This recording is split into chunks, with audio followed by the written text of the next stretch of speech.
Kentucky Fried Chicken. Anytime food is served in a bucket, you have my attention. You have most people's attention. Clearly, the fried chicken receptacle of choice. A delivery system that's so entrenched that it has never been questioned. Cultures change quickly. One minute you're wearing a bow tie and top hat, eating off a plate with a knife and fork. The next you're licking your fingers in a dimly lit parking space, sipping gravy from a container with your little finger raised. Similar to the first-class dining hall on the Titanic, replaced by a slightly reclined seat in a Toyota Corolla. Whether a hyperbolic regale of shifting times, there might just be a kernel of truth to it. The man responsible, or certainly a big player in the propagation of fast food style dining across the globe, was Harlan Sanders. After moving from a number of jobs in his early years, Indiana-born Sanders ran a restaurant in the back of a Corbin, Kentucky Shell service station in 1929, serving home-style dinners that went on to be extremely popular. He would then open Sanders Cafe across the street, serving fried chicken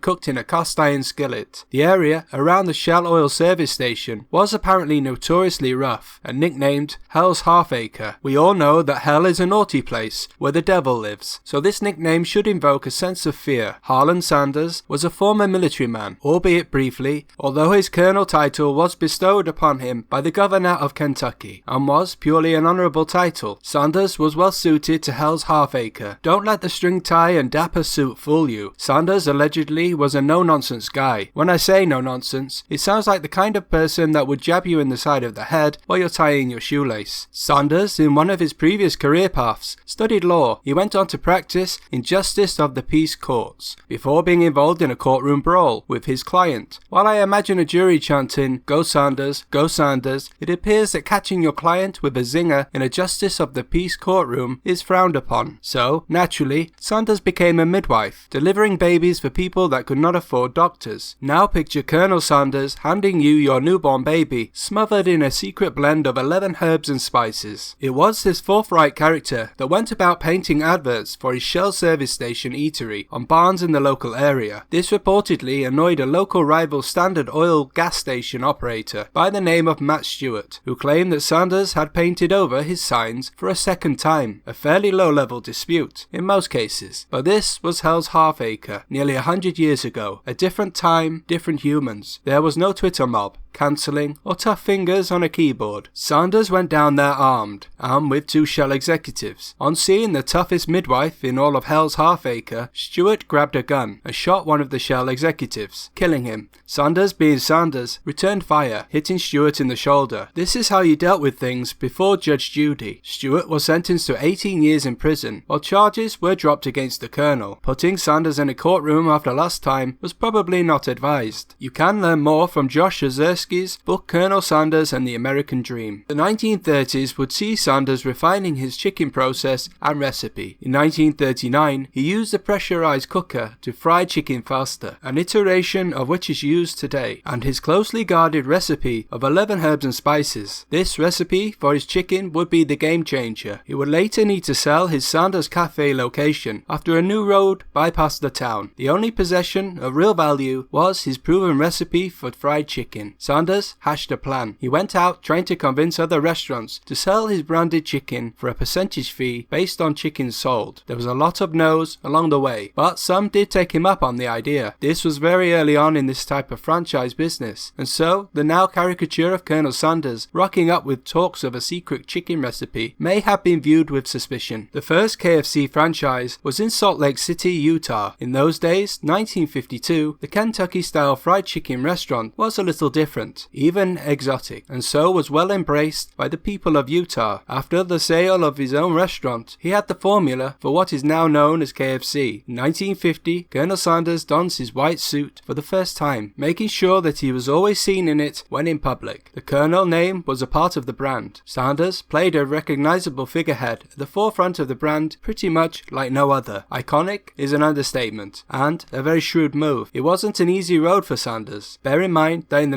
1950s, he would have been into his 60s at this point, still hustling. Worth noting if you are starting your own venture, regardless of age. In 1964, Colonel Sanders waves the white suit and decides to sell the company to investors. He then falls out with them. Of course he did. Good old Colonel. Lambasted the quality of the food and the people running the company. An agreement was reached. Money exchanged hands. And the Colonel was back on as a figurehead of the company. This is an important factor to building a brand around an individual. It can pay huge dividends if done correctly, but Sanders was a slave to the person he had created, whether he liked it or not. The success of the brand was so intrinsically linked to the man that any criticism, any wrong move, and the company would most likely suffer. Colonel Sanders saw out his days in semi-retirement, with the odd appearance at events and TV interviews, before his death in 1980. Today, KFC has stiff competition. International growth allowed KFC to position itself in a dominant position, especially globally, but now has to contend with the likes of Chick-fil-A, Popeyes, and Church's, to name but a few. Despite this, Kentucky Fried Chicken has seen average sales per unit in the United States increase quite significantly in the last 5 years. But Chick-fil-A, for example, is now the third largest chain in sales after overtaking Taco Bell and Subway. So why is KFC so popular? KFC's success has been a global story, not just an American one. As the story goes, the company was quite aggressive in its expansion plan from the beginning. This included looking abroad for opportunities. Like most success stories, KFC has adapted well in international markets. For example,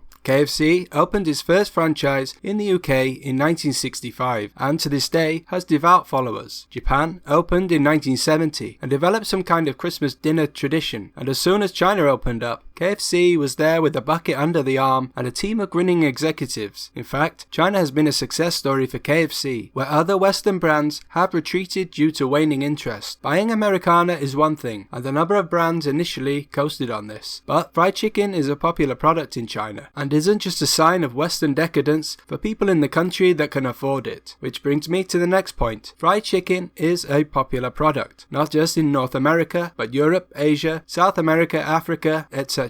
It has universal appeal. That isn't the case with food like sandwiches or beef and pork products. To highlight the point of the appeal of fried chicken, KFC confidently launched a separate restaurant chain called Kentucky Roast Beef, which failed. Quite simply, people saw Kentucky and thought chicken, not beef. But the true success has to be some of the iconic marketing moves that KFC has become synonymous with. The Colonel being an iconic one, easily identifiable. Another being the aforementioned bucket of chicken. This was brought in 1957 and has to be one of the most recognizable things about KFC. The fact that you can buy a bucket full of fried chicken seems insane. Still does seem insane. That's a lot of legs. The rotating KFC bucket sign that adorns many restaurants is said to be the work of one of the early KFC franchisees, Dave Thomas. The same Dave Thomas that would go on to start Wendy's. Thomas was fairly instrumental in the success of KFC, and many of his ideas for how the company should be structured and operated would be implemented by the Colonel in the early days, before Thomas sold up and started his rather successful restaurant chain. While Colonel Sanders was waxing lyrical about the poor quality of KFC after he sold the business, he decided that the best thing to do was to open his own restaurant. As you can imagine, this did not go down well. The very notion of the Colonel using his name elsewhere while bad-mouthing the quality of KFC gravy was always heading to court. You don't mess with a man's gravy recipe.